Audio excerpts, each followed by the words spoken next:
where a raga can be started from. Kannada, if you say.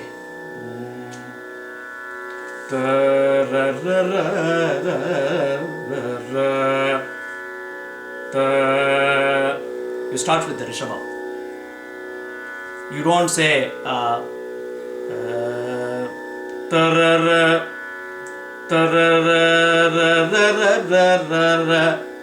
you don't start with a Madhyama. So every raga has got some of these swaras which ideally are used to start the raga, and they are all called Graha Swaras. Ni sa re re, ni sa re pa ga ga ma re sa re. So how do you find these Graha Swaras? If you look at the compositions in the ragas, they give you a good idea of where a raga can start. If you take Shankarabaranam, sa re Yanduku pedal re or ga. Many times people start Sankarabaranam raga na na na na na na. So whether it is a beginning of a kriti or a alapana, the initial swaram is called Graha Swaram. Na na na na ma ga ma ba. It can start on Madhyamam also, of course on Panchamam, but not on Daivatam and Nishadam. So Sankarabaranam, typically, again, I would like to take another detour here. Rules in Carnatic music.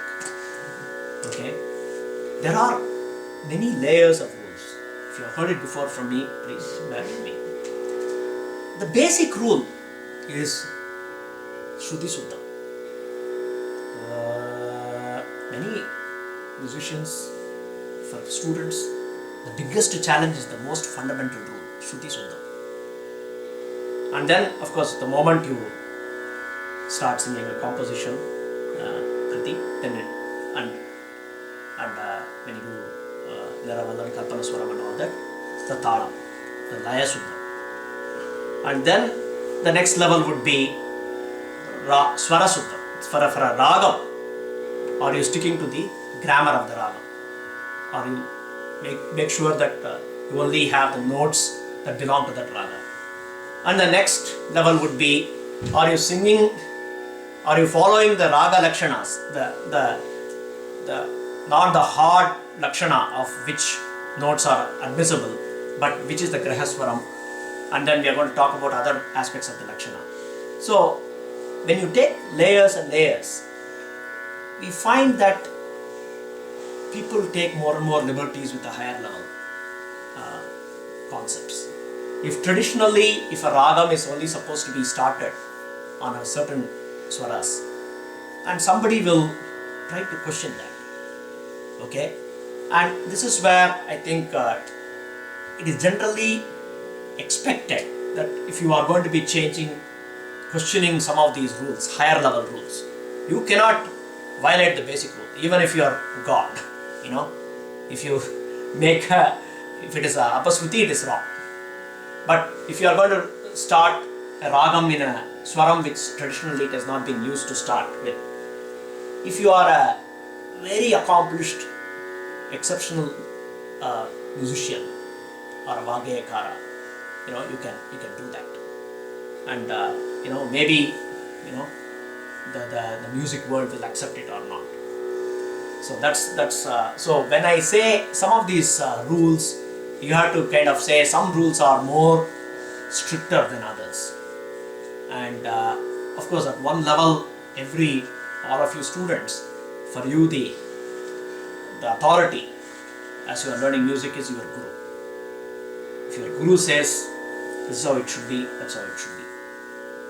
And then over time you are going to kind of develop your own independent, you are going to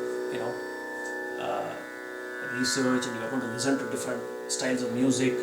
You are going to have your own lot of questions within you, and you are going to resolve those questions in your own way. So Grahaswara, I I don't have a whole lot of examples, but typically, if you, as I said, the best way to identify the standard Grahaswaras for a given raga, look at the compositions.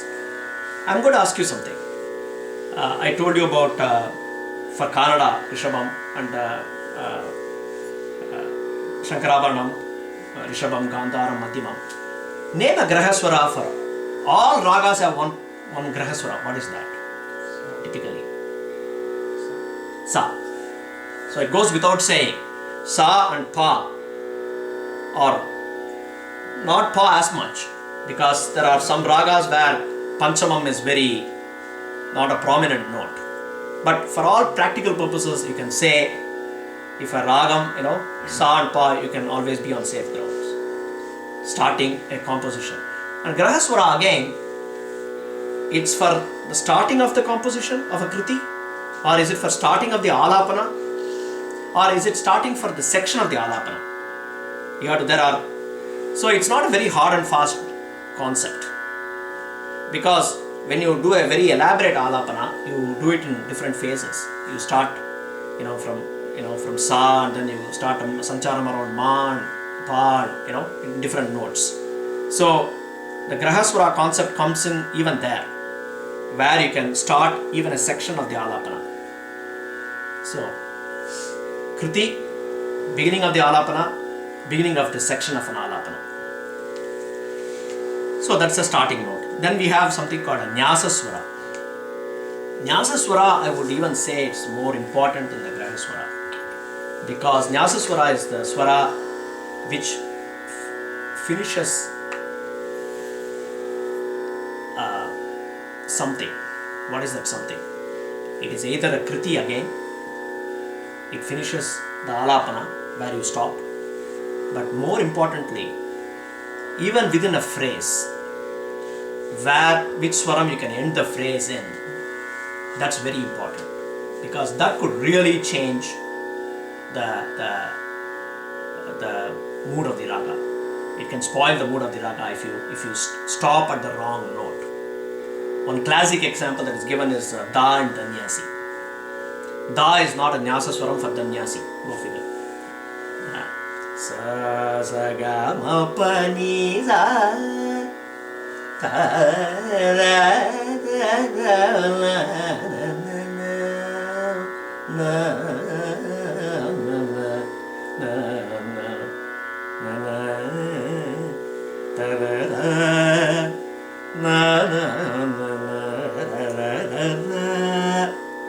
you can stop there.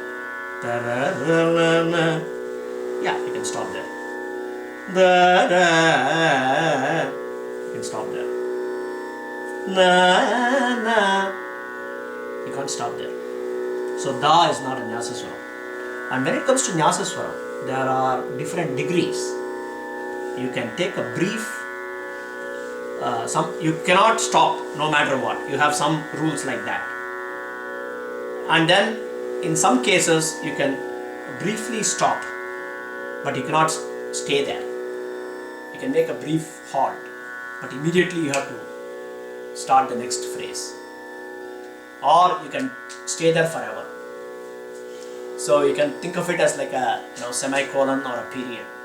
So Nyasa swaram, there is a degrees of mild Nyasa or heavy Nyasa. I mean, I'm just making up these attributes. So let's take a few examples. Of course, what is a Nyasa swaram for all the ragas? Sa. You always stop with the Sa. Pa, most cases, but not. For example, in Nata Kurinji, you cannot stop in Pa.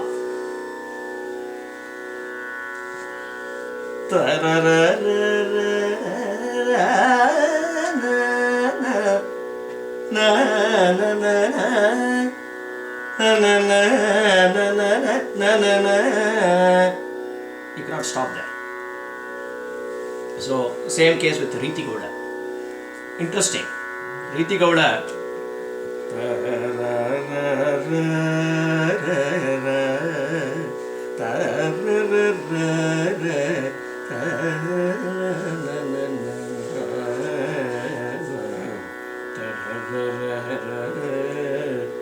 it seems it's a little bit, it allows, you can take a breath.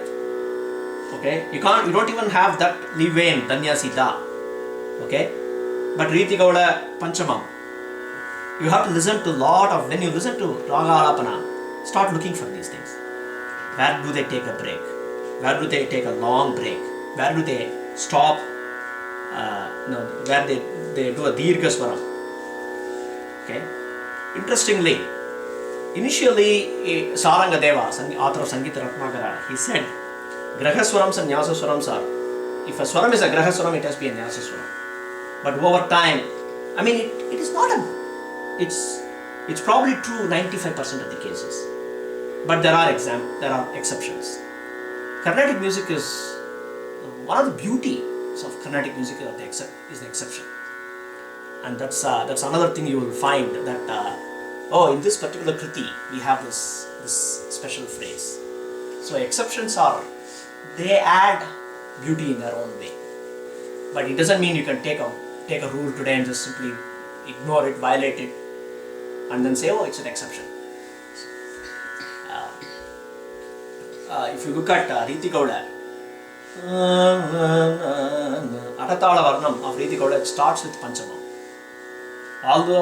Even though Pa is not a Nyasa Swaram in Riti Gauda, it acts as a Graha Swaram in that particular Jo Jo Rama Anandagana Jo Jo Rama Anandagana. So Graha Swaram and Nyasa Swaram, while they are most of the time, a Swaram which is a Graha Swaram also happens to be a Nyasa Swaram and vice versa. It's not always true. Then there are other terms like Amsa Swara, Jiva Swara, Chaya Swara. These are all used inconsistently in literature. Pretty much they mean, there are two aspects. One is a Swara where you can take a long, not a break, where you can stop on a Swara and extend it for any length of time. A platform Swara, that's the Amsa Swara. And but Amsa Swara has also been used as in the meaning of a Swaram which gives life to the Ragam, which is very important. Which brings out the uniqueness of the Ragam. Okay, many times it doesn't have to be either a Graha Swara or a Nyasa Swara. If you look at Saveri Gandharam,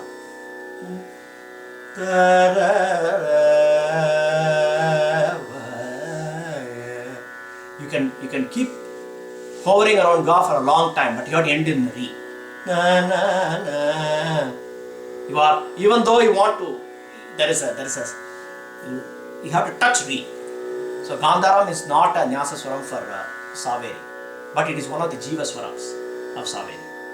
So when it comes to Graha, Nyasa, Amsa, Jiva, Chaya Swaras, Jiva Swaram, Amsa Swaram, Chaya Swarams, they are all roughly the same. They bring out the essence of the Raga. And in some cases, it is also a Swaram which can be used as almost like a platform where you can stop there for an extended period of time. So every Ragam, when you learn, after you learn the Arohanam, Avrohanam, when you learn a Ragam, you have to have a sense of how you can start a Raga, where you can take a break, where you can pause, and so that's the part of the Raga Lakshana. And then there are other characteristics like Alpatvam, Bahutvam, notes which are sparingly used, notes which are used a lot. Okay, and there again there are two aspects to it. A note, and the technical term for that is, one is Anabhyasa, the other one is Langana. Anabhyasa means that note is only sparingly used. In Kambodi,